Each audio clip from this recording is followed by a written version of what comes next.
feel you watching me. Pull up across the room. I think you like the view. You gonna make a move. I don't make this easy for you.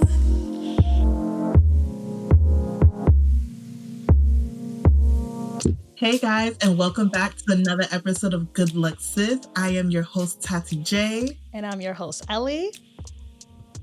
And this is our first episode we've recorded since we have officially a wife with us now, Yes, baby. we Okay? do. Our co-host is no longer a fiance. Period. Your whole wife. Period.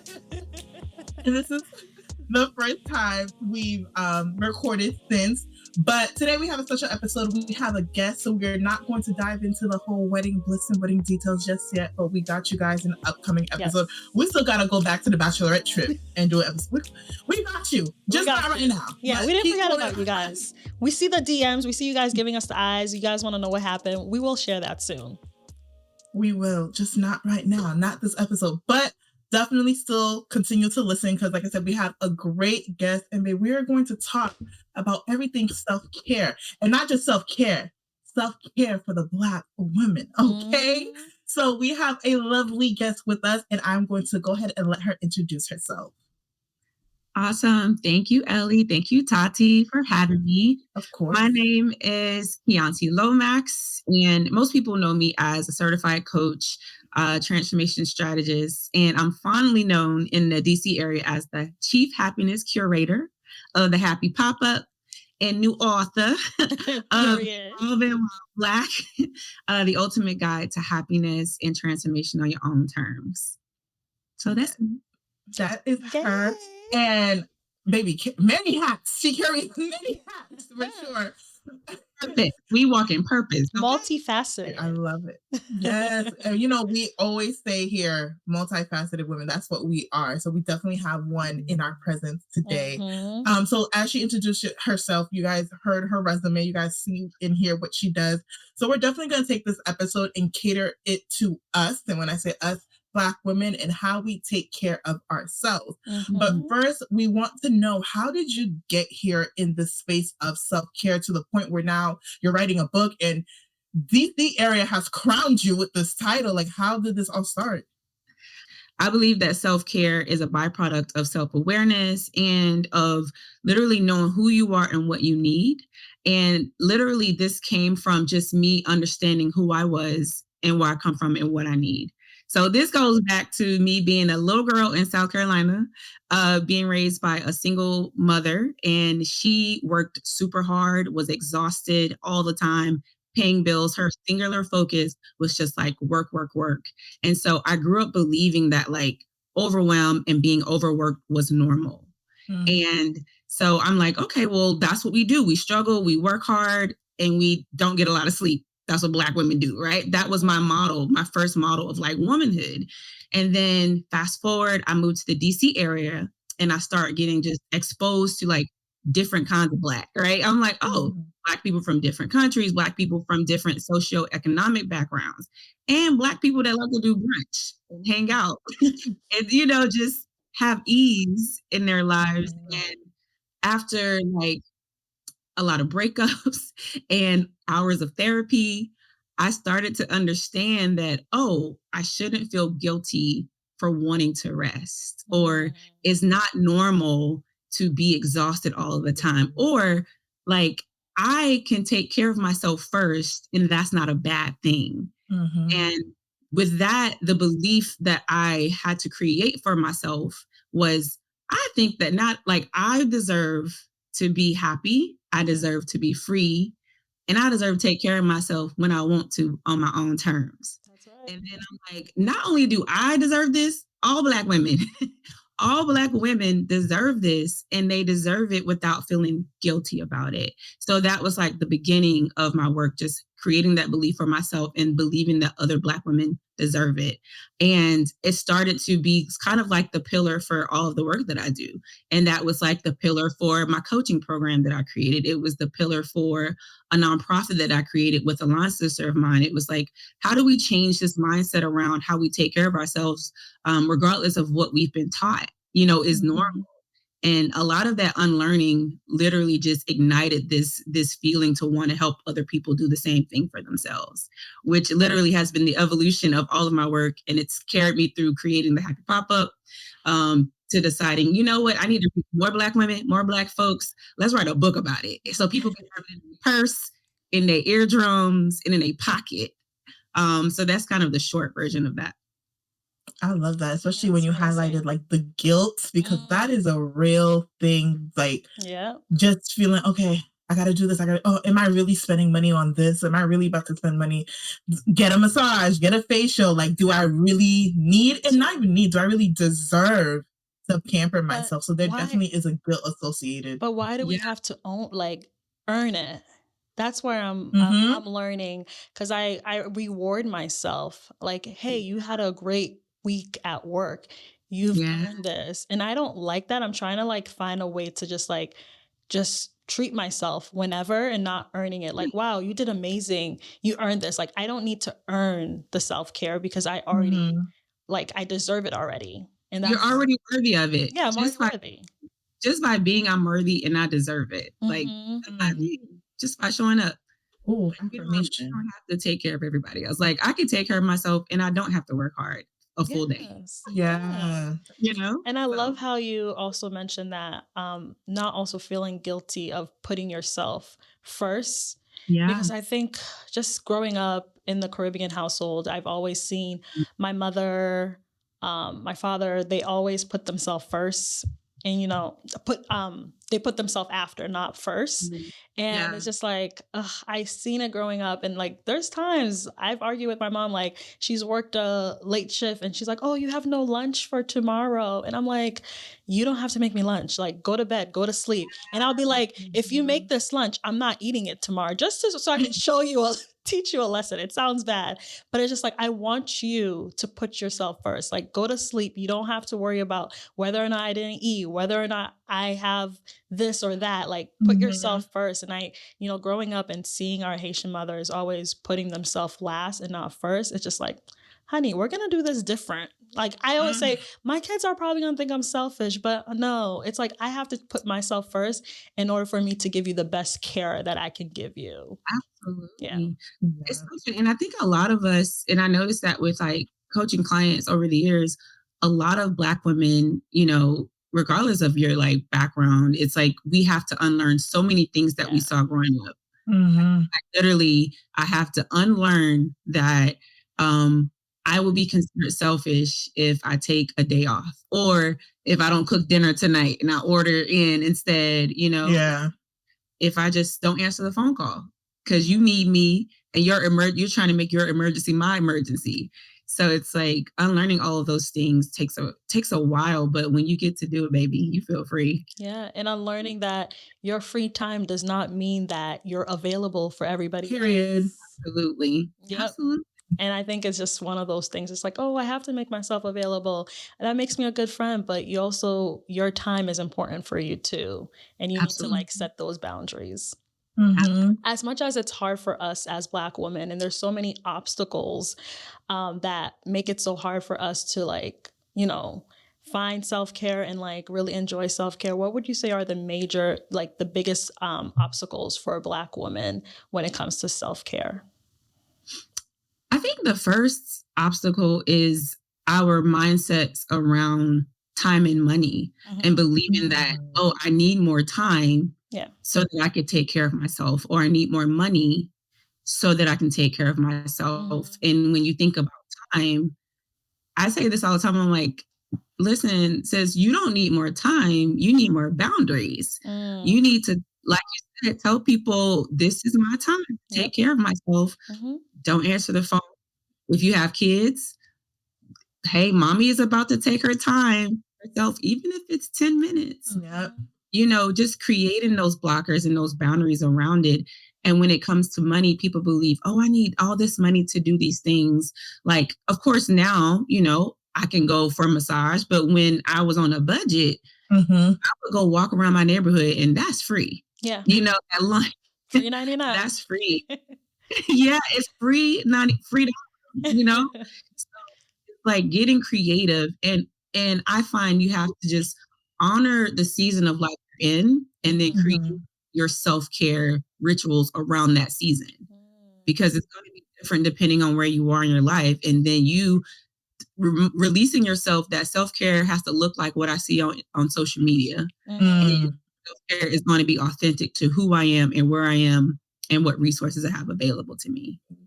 I love that you said that self-care does kind of need to reflect where you are in life. When we knew you were coming on our Instagram, we just put out like, what are some of the obstacles or challenges that prohibit you from participating in self-care? And someone wrote kind of like identifying yourself first in order to even know what self-care looks like for you.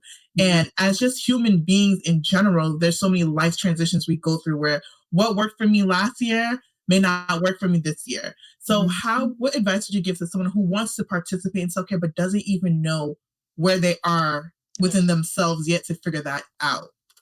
Tati, that's a great question. And I find that with a lot of my clients who are either newly married, right, or new moms, you have to get to know yourself again. And you have to take inventory of, okay, I'm not the person I was 5 years ago because I have a different life. So let me take inventory of the things that will bring me energy now. So I call it like an energy inventory check. So literally, what are 5 things that I know that they energize me on a weekly basis? And being able to write those things out. I'm a journal girly, right?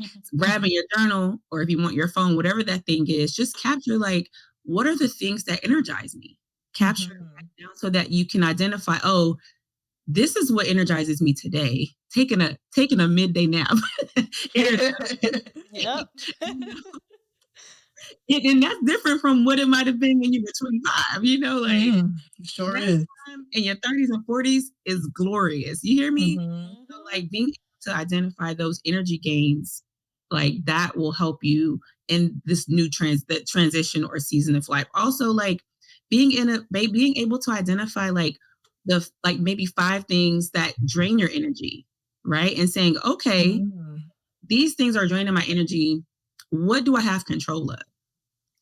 Can I control these things? And if there's something that I can minimize or limit, figuring out how to limit that, because that's self-care as well, is boundaries, blockers, or limiting. Maybe somebody doesn't need to have access to you all the time. Maybe you don't answer, like I said, phone calls. Maybe, it's like just being able to identify the things that energize you and that take your energy away. That's the quickest way that you can, in a life transition, start to take better care of yourself. I love that you mentioned that, only because I think sometimes, like you said, social media impacts what our idea of self-care actually is. Yeah. So we're thinking it has to be the massages, it has to be the facials, it has to be I'm going away on a luxury vacation. But you said like 5 things within the week that you're already doing that gives you a little, and you didn't even recognize it. No, we don't think about it because we're thinking about what we see people do and not what actually work for us. Yeah. And I think that's the biggest thing, is like shifting your mindset around what self-care really is in your life for you, not for what you see other people do. That's the biggest turnaround for people, especially when you've been through a life transition. Yeah, for sure. And then one thing I wanted to know is that when you were writing your book, like, were there any like mental struggles that you went through or self-care struggles that you went through regarding your book? I'm giggling because yes. I find that when you're on the brink of doing something really dope or like really big for yourself, I find that's when chaos decides she wants to come around and break loose. That's right. Right? Like show out. It's just chaos all over the place because she's like, you know what? This is going too well. Let me just figure out how to make this thing up. Spice it up a little bit. What'd you say, Ellie? I was like, spice it up a little bit for you. It's a little easy right now.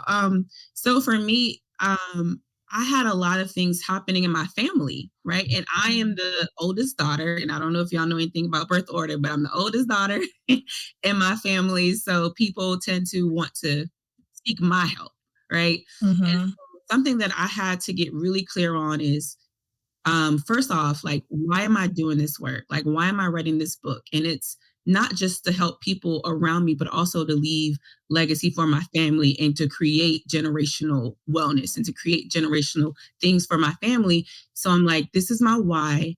So what boundaries do I need to create to make sure that I'm able to do the work that's going to not only benefit the world, but benefit us, my family, who continues to, have chaos happening in their own lives and want to bring me into it. And so I think the mental leap was just accepting that I can't save everybody if I don't do the work and save myself. So I had to do it first. It's like, put on your own oxygen mask, set a boundary around when you're going to help people and support people, do the work, and then say, okay, I'm coming out of my bubble. What y'all need now? Because I need to set this boundary because this is going to benefit all of us. Yep. Another thing was just like imposter syndrome. I think that's something that comes up, even though I've been doing this work since like 2015, you still have this doubt, like, or maybe who gonna listen to me? Like, why are they listening to what I gotta say? But I think that's when journaling your victory story helps. It's like, girl, you've been doing this work. You've seen breakthroughs.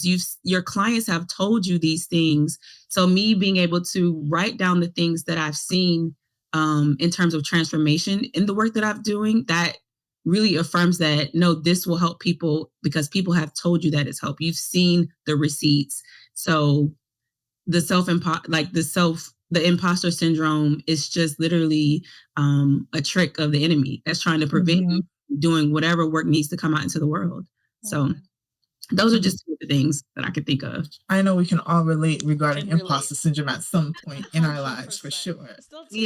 Still today, every time I'm just like, girl, come on.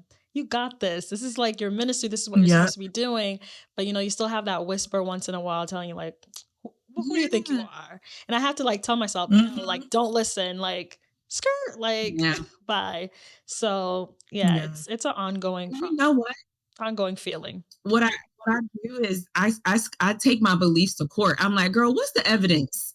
What's the evidence that proves that you actually are that girl?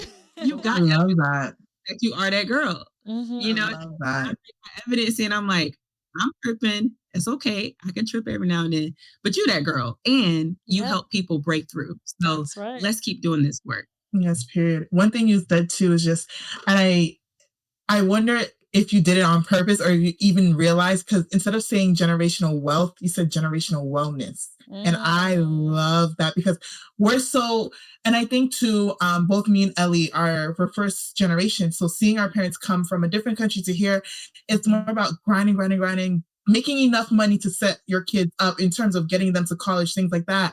And the mental generational wellness, I've never heard that term till right now, but it's like, I want to provide that for my children because money is fleeting. It can come today, be gone tomorrow, but generational wellness, teaching my kids how to be mentally well, that's something I never, I would say I want to give my children peace, but I never thought about how I can set that up for them. So I love that term. We have to practice this now so we can give our generation and the next generation that. Yeah, and we have access to tools. And I know a lot of my friends who are also first generation, we share similar stories of just our parents did the best they could with what they had, information they have. Where we're blessed in this generation is we have access to the tools, even the resources to go to therapy. We have a lot of access to tools. So we are at an advantage where we can start learning how to take care of ourselves, our mindsets, our mental health. And then, like you said, teach our children how to do it. Teaching my nieces and nephews to have conversations about what they're feeling and how they're feeling. My niece texted me the other day and she said, how you doing, Auntie? I said, I'm good. And I was like, how are you? She said, good. And I said, tell me more about what that means. How is just asking questions, getting them used to answering real questions about how they feel. How is your school? How is your schoolwork going? How did you have any hard emotions that you had to work through this week? Really giving them the tools, even in the smallest bite-sized way, start that generational wealth. Well, that is a whole new thing unlocked for when I have It kids in is. my head, because I never, because Oh. you get like your head, you get the answer like good. I'm like, all right, where do I go from But- here? Like, okay, good. But who teaches Great. us when we're young to know how to process our feelings? You know, we don't know. I'm Yeah. good. What am I feeling right now? I don't know how I'm feeling. But like knowing how to really process, oh, am I angry right now? Why am I angry? You know, it's just like that's pretty good for your health. And also, I think when it comes to like wellness too, I feel like it's also a choice. It's there. We have the resources there. And Tati and I were both a great advocate for therapy. We're always like, therapy. Like, I don't know where, like, I'm here because of God, but shout out to my therapist. And it's just like, it's a choice. We know that, like, I say this all the time, we go for our physicals every year. And I think like our mental health is so important, but we a lot of people refuse to seek and find those resources that provide help and know, you know, get a regular checkup on how your mental health is doing. I tell people all the time, you don't have to go to therapy all the time, but like bi-weekly, like there's sometimes I go to therapy and we have nothing to talk about. And she's like, do you want to do like a quarterly? And I'm like, yeah, quarterly is fine. And it's just like, I think it's a choice. And a lot of people don't choose to go that way and find the help and to better themselves and to, you know, seek the help to just do better. And it's just like, it's honestly also like, I say also a bondage too. It's just like, why keep yourself in that bondage of feeling helpless when you know that there's the resource out there and you're not seeking it? So it's just one of those things of like, see it and tell others and like communicate with others. And, you know, you never know. There might be someone who they know the resources out there, but like you just saying it and just telling them might encourage them to actually go out there and find the help.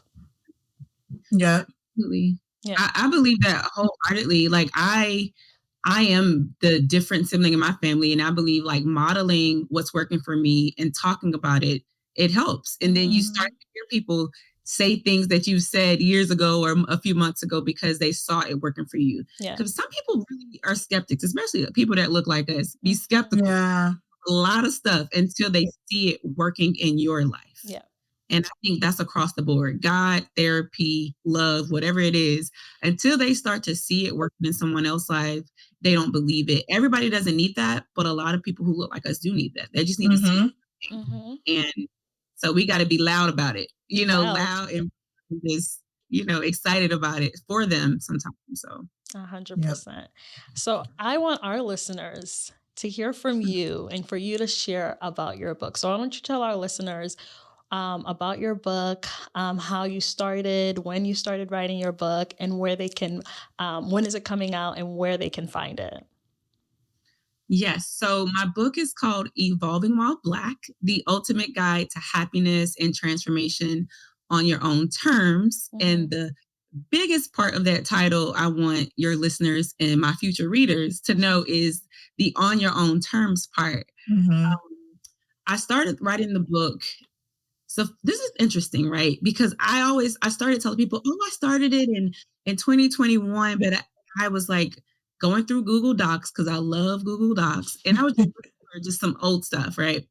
And I found that the idea, some of the language of Evolving While Black, the book itself, started in 2020 because I'm the kind of person that writes down everything, like notes, my iPhone notes. And that's literally when this idea of starting to share principles and tools from my coaching practices, right? I started to capture it in just little blurbs, like just little stories I wanted to tell. So technically I started writing it in 2020.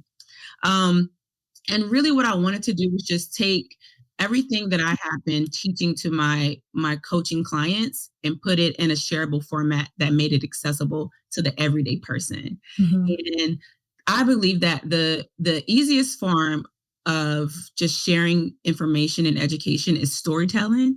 So every chapter of my book starts with a life story of just a Black woman. Some of it is funny. Some of it you're gonna be like, girl, now where's my tissue? It's gonna make you cry. And then some of it is really gonna make you think. And my goal was to take my personal lens of Blackness and hopefully tell the story about it, and hopefully people can take just universal truths for their own lives and apply it in a way that's authentic to themselves in their own journey for happiness and joy. And that's what the book is about. It's going to feel like you're talking to your good girlfriend at brunch. We do brunch up here in the DMV. Sure do. Literally, I want you to grab your coffee, your wine, or whatever your favorite beverage is, open the book, and it's going to feel like you're talking to your friend that got a little bit more sense, a little bit, and y'all can have a conversation about how do I take this information and apply it to my life in a real way. That's what Evolving While Black is about. Real conversations with practical tools that you can apply to your own life in a real way. And I don't take the perspective of, oh, I'm better than you. No, I'm with you on this journey, and we're going to figure this out together. And I might have a few tools that are evidence-based from positive psychology that's going to help us get there. We love it. We love I love that. I love the storytelling method, because I just feel like sometimes, especially when it comes to things like this, it's so easy, especially evidence-based. Yeah. Our listeners know I am a pediatric nurse practitioner. Throughout all of my college and post-grad, it's like evidence-based. You got to prove it. Where are you getting this from? I'm like, okay, I'm tired. Sometimes the facts don't hit because it's like, I can't interpret it in this way. So the fact that you're using it, and then like you said, every chapter has a story that I'm pretty sure so many Black women are going to be able to relate to, that makes it so much more digestible for a lot of people. Yes. And that's always been my goal. It's like, I'm such a positive psychology nerd. Like, that's my background, right? But my thing has always been, how do I make this accessible and digestible to the everyday person? A lot of the research and the what really inspired this book was like, when I went through my positive psychology program, a lot of the research was like longitudinal, latitudinal, this really stuffy stuff about white men, right? And I'm like, I'm a nerd, so I love it. My cousin is going to look at me like I'm crazy. No, I'm not thinking that. So it's like, however, I know it worked because I applied it to my own life. How do I take this stuff that I've learned over the years, wrap it in some love and humor, and make it digestible to people who look like me so that we can start building generational joy, generational wellness, like growth mindsets, the things that we really need to start creating more of like the transformation and abundance in our community. And so that's why I wrote the book. So then, like, my question for you, in terms of just getting into the space, like, because entrepreneurship is hard for anyone, let alone a woman, let alone a Black woman. So what was your entrepreneurial journey like? And like, what advice would you give to another Black woman who's trying to just, even if it's not the space of becoming an author, but just being an entrepreneur and kind of like, and like your book said, like doing things on your own terms. Like, I'm not going to necessarily go into a 9-to-5. I'm going to create this on my own terms. What advice would you give to someone who's looking to do that? Don't be afraid to fail, and fail fast. So I think that for a lot of the women in my circle and the women I know who are also type A, we want it to be perfect before it hits the streets. Yeah. we can relate to that a little bit. Yeah, it's like, this has to be perfect before it sees the daylight. Release yourself from the idea that everything has to be perfect before you try it out. Be okay with rough draft living. Rough draft living is okay. Wow. That's hard. It's hard. Can we hold on? Let's pause. Let's take a second. It gives me like, I can't, when you're saying it, I want to accept it, but it's very hard for me to accept it because I'm not a rough draft girl. Like, I'm a revise this until it's like, listen, perfect. You gotta get free, Ellie. Get free. I can't. Oh my goodness. I got chills living because it's like, you know, when someone's saying something to you and you're like, you know, you have to accept it, but it's just like you're fighting it. Like, that's how I'm feeling right now.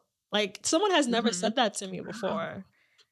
Wow, that that's hit. that Both hit. of us were just like, okay, Because I bullet to think the chest, we got it. I think we're thinking as for the podcast overall, where we have tried so much to make sure everything is perfect in a sense. And it's just like we haven't done the rough draft part. I think starting off we did do that, but we have now had the mindset of perfection.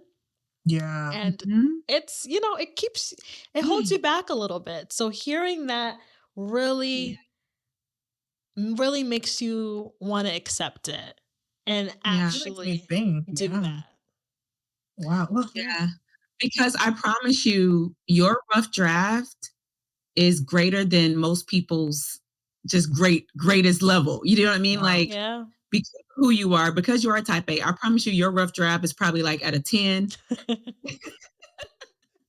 You just, it's at a 10 because of who you are. You know what I mean? So we just have to release ourselves from that, because that's what causes the rumination, thinking about it.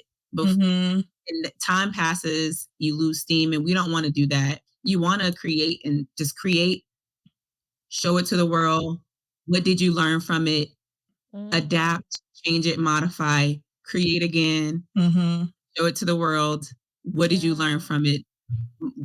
Modify, you know what I mean? And I learned that from being in the tech space, because that's how they build software. So that's my nerdy part. I'm like, if I take what I learned in tech and apply it to my life, I'm actually doing this whole, they call it like minimum viable product. It's like, create a thing, test it out. Did it work? Well, this part of it worked. This part of it didn't. I'm gonna keep the part that worked, and I'm gonna keep going, so that you build the momentum, because sometimes it's really about getting your momentum and learning along the way. Wow. Don't be afraid of rough draft living. One thing you said for the rough draft living, I actually went out last night. And, every time you go to the bathroom, you meet a new friend. Yeah. That's what we do, right? Yeah. I met a new friend in the bathroom. And she was like, can you do me a favor? Can you look at this picture for me? I was like, yeah. She goes, do you like it? I'm like, yeah, it looks like and it was genuinely a pretty picture. She goes, okay, because sometimes when you stare at something for so long, you start to find every little thing. And I'm just like, that makes sense. Like, the rough draft version of that picture was perfect, but the more she tried to find a way to make it more perfect, the more it lost what she intended it to be. Yeah. Wow, this is therapy, y'all. No, I'm about to go and just really analyze my life. That is gonna be my whole motto for the rest of the year. Yeah. Literally. I'm gonna apply that in every time there's a new creative idea that comes to mind, and I'm always like who's gonna like that? Who's gonna want to see this? I'm just gonna think of that now. That was therapy. Thank you. Thank you for sharing that. I love this. I'm glad I can help, even if it's one thing. No, you did. You definitely did. Like I said, a whole new, it's like I just took off sunglasses I've been wearing forever. Right? Like, wow, okay, new perspective. Wow, I You never thought of it. A little lighter, right? Yeah. Definitely. Wow. All right, guys. So we have our new segment, My Favorite Brand, where we either show or talk about or let you know of an item that we think you guys definitely need. Now, seeing that we have our lovely guest here who is a self-care expert, we definitely wanted to take her take and her advice on something that she uses that she thinks could help us in our self-care journey. Yes. So my favorite self-care item it's a spray, and it's called Good Vibes by Calabash Tea House. So what you do? So first thing, I love tea. It's a part of my morning ritual. I do tea every morning. What's your favorite tea? Ginger and turmeric with a little bit of lemon. Yes. Ellie's a tea girl. Ellie's a tea girl. I do chamomile at night. Helps me sleep like a baby. Yes. And in the morning, green tea and the ginger turmeric tea. The turmeric has all health benefits, because we multi-purpose tea, right? That's what we like. Yep. And, so my favorite tea house, Calabash, which is a DC brand, local brand, and Black-owned, woman-owned. Got to support my girls. Okay. Makes a spray, and you spray it in your mouth, and it's called Good Vibes, and it helps you if you're having like a low energy day. It helps you be energized and helps boost your mood. So I keep a bottle in my kitchen and in my purse, because the days are long. You know what I mean? And so I'm like, oh, I'm feeling a little spray it, and I promise you it helps. Oh, I need that. I need that. I'm gonna be like everywhere. Oh, I need Vibes. that for sure. Good vibes. I like Oh, guys, that. this will be on our page for sure, so everyone. And we know some people in DC too that listen. Yeah. So this will be on our page for sure because I'm about to take a trip. And you could buy it online. So they were even open. better. Now they have an online shop, so you can buy all the products offline. The tea, Ellie, if you love tea, I love it. promise you, love their tea bundles. But the sprays, When you said spray, I thought fragrance.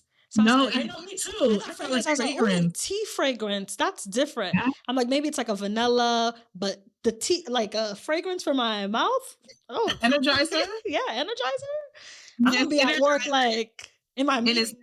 natural. It's all herbs, herbal, no artificial flavors, ingredients. It's all natural. I love that because lately we've been seeing in the news the way these energy drinks just be taking No, people thank out, you. Yeah. unfortunately. Yeah. So Yeah. anything natural that can give us the more healthier effect, boost that energy, I love And that. clarity of mind. I used it a lot when I was writing my book too.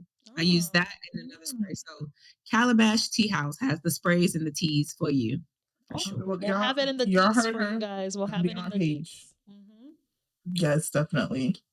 And then last but not least, our OG segment, the Melanin Monday. You guys already know who it is. Yeah. She's been the guest. But definitely, please let us know where our listeners can follow you, where they can buy your book when your book is released, any upcoming events that you have going on. Let us know. Yes, so I am Chianti Lomax everywhere. Keep it simple. CHIANTI LOMAX. Instagram, X, Facebook, all the things, Chianti Lomax. You can buy my book at anywhere where you buy books. All the places. Amazon, published author. Okay. Amazon. Period. Bookshop. Barnes and Noble. Anywhere where you buy books, you can buy my book. And if they don't have it, you need to ask them for it because we want Black authors to thrive. Okay. Amen. And then, upcoming event. So my book comes out officially May 14th, but you can pre-order it now. So you can start to order the book now. May 14th, I have an event at Politics and Prose here locally in DC at Union Market. And then for the people who know me in DC, the Happy Pop-Up is back. And we are having the Happy Pop-Up Homecoming on June 8th at Half Smoke, downtown DC. And it's an adult play date where we're going to have a good time. We're going to dance. We're going to laugh out loud, the loudest we want to, because Black folks like to laugh. And we're going to just have a good time, play games, get to know each other, build meaningful connections. We might have to show out, Tati. Yeah, we might have to do a little DC trip a little bit sooner than we thought. An out trip. Honestly, we may have to. Yeah. Thank you so much for coming on. Gems were dropped. Yes. I have some reevaluating to do in a good way, though. The conversation was beautiful. It was vulnerable, honest, healthy, and like I said, a lot of advice that I'm surely going to take. Thank you so much, and congratulations. This is such a great achievement. So proud of you. Love to see when another Black woman is doing just so amazing. And thank you so much. It's very inspiring to see, honestly. Thank y'all for having me. This has been fun. I knew it was going to be fun, but I really have enjoyed talking to y'all. And thank you for allowing me to come on your platform. Of course. Now, listeners, like I said, we have many episodes coming your way, but do not forget to like and subscribe and also follow all of us. Please support Black women. All of her information will be on our page. And then her My Favorite Brand pick will also be on our page. And that is all. And we'll see you guys in another 2 weeks. Thank you. Bye, everyone.